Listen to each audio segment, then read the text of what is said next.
Halifax isn't as affordable to live in as it was just a few years ago, but is it really as expensive as people say it has become? Me and my husband have been living in Halifax for over 3 years now, and in this video, I will talk about the cost of living in Halifax. So let's get to it. This is going to be an in-depth video with a lot of details. If you watch this video to the very end, I promise you that you will have most of your questions about cost of living in Halifax answered. Disclaimer: some of the expenses associated to living in Halifax might not be applicable to you. Feel free to use the table of contents here to skip to the section that interests you. We will kick things off with housing. Unquestionably, the biggest expense you will have to account for in your cost of living. In Halifax, the cost of renting apartments has risen quite a bit over the last few years. If you are going to live in a fancy new one-bedroom apartment, for example, if you want to rent out a one-bedroom apartment close to the waterfront, such as Cunard Apartments, you will be paying $2,500. For a two-bedroom apartment at the same building facing the waterfront, you will be paying upward of $4,000. Back in 2021-2022, you could easily find a bachelor apartment for $900 to $1,000, and an average price of a one-bedroom apartment was $1,200. Okay, next, let's talk about groceries. Regardless of whether you are frugal or not, spending on groceries is an unavoidable expense. As a family of two, me and my husband spent $800 on groceries last month. I have to admit I went a little rogue last month on the grocery purchases, but even if you are very frugal with your purchases, expect to pay at least $600 on groceries. We generally shop at Atlantic Superstore or Sobeys as they are at walking distance. If you were to shop at Walmart, you would definitely save some money. Neither Atlantic Superstore nor Sobeys have the best prices. You could also shop at Costco as they have the best prices, but having been a member at Costco for a few years, I don't think we really have saved any money there. We just end up buying things that we were not even looking to buy for that month. Food and other household items are generally more expensive in Halifax, especially since they need to be brought in from larger cities such as Ontario. Here's our list of expenses for the month of November. Add everything up and it totals up to $800. If you are a single person planning to move to Halifax, I would keep aside $400 to $500 for groceries. Let's talk about another major expense after groceries: cost of car ownership. There are two things that make up this cost: cost of car payment on one side and everything else on the other. I want to spend a minute or two to talk about car prices in Halifax. As a couple who spent months on getting a great deal on a used car, I can tell you that Halifax isn't the best place to get one. In fact, we went to New Brunswick to get our car. The demand of used cars is a lot lower in other nearby provinces, or the inventory is a lot higher, which helps you get a better price. If you don't mind a longer drive, you can get excellent deals on used cars in Quebec.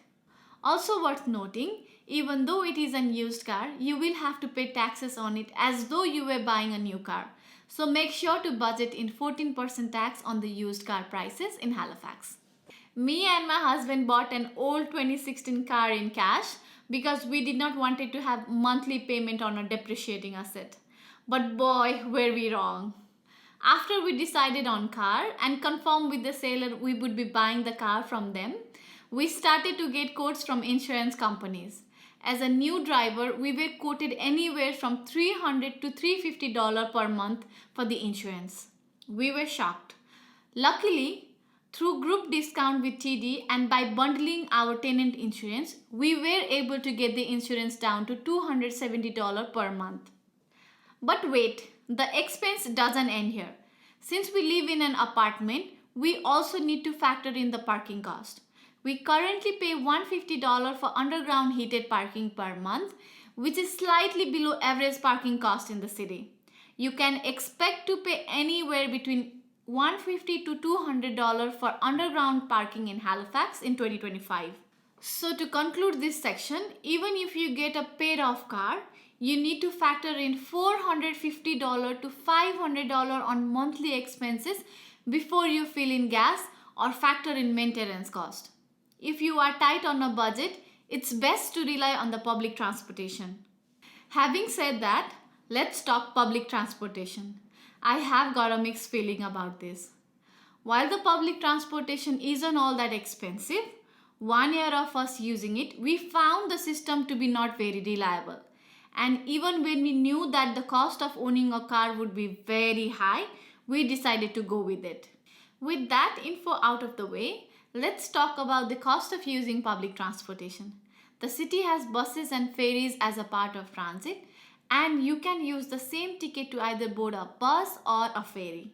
For a single ride, you will pay $3, and if you are a frequent rider, you might want to opt in for a monthly pass. The pass costs $90 and you can use the service as many times as you want. It is also worth pointing there are regional express buses that cost a little more. The tickets are priced at $4.75. You can use one of these buses to go to the airport. This is a lot cheaper than using a taxi services or Uber. Now, let's talk internet and phone bill. The one thing that I was really surprised when I first moved to Canada was how expensive the internet was. Later, I realized it was more of a Halifax thing.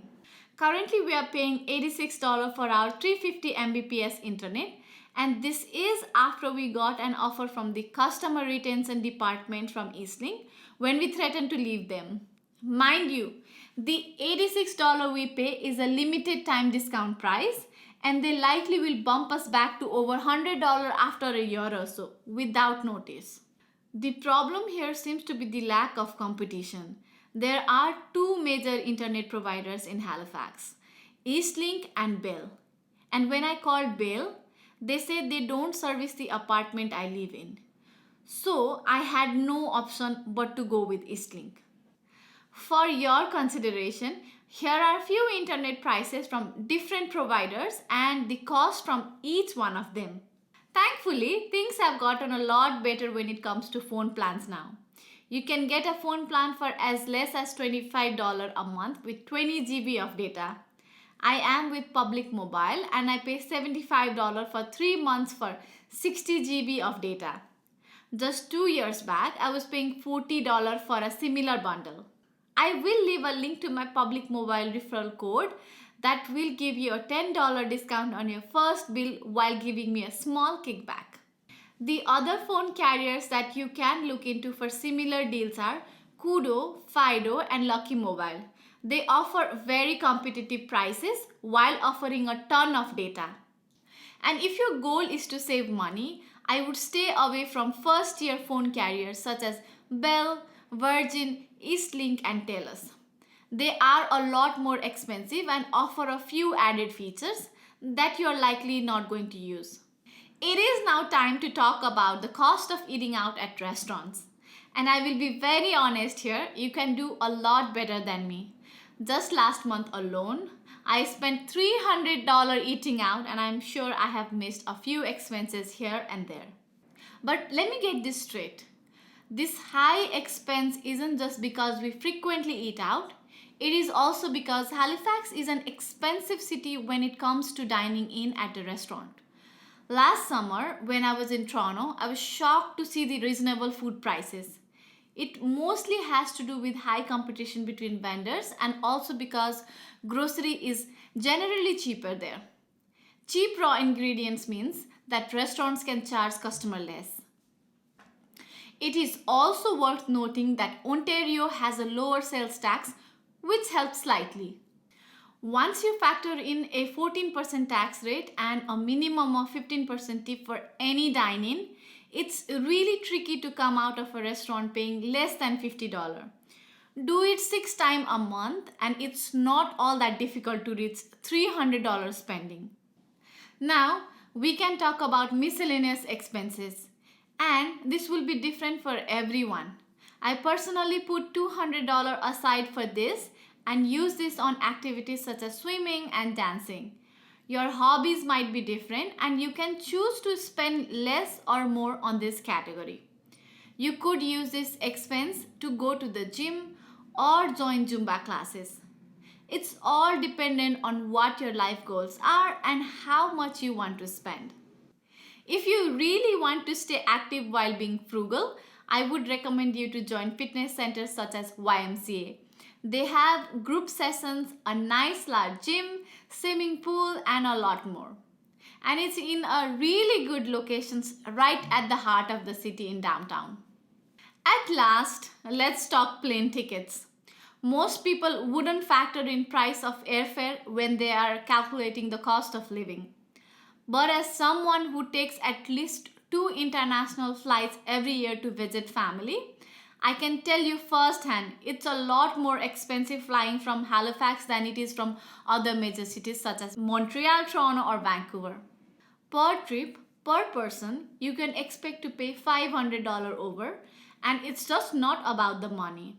Living in Halifax also means that there will be an additional layover and a few hours added to your trip. So if you are someone who travels a lot and flies to the States or continents across, make sure to factor in the cost of buying a plane tickets. There you have it. This covers the cost of living in Halifax in 2025. Do you think Halifax is more expensive than Toronto or any other cities that you are currently living in? And did any of the expenses surprise you? Let me know in the comment section down below. Thank you for watching this video, and if you found this video very helpful, consider subscribing. See ya!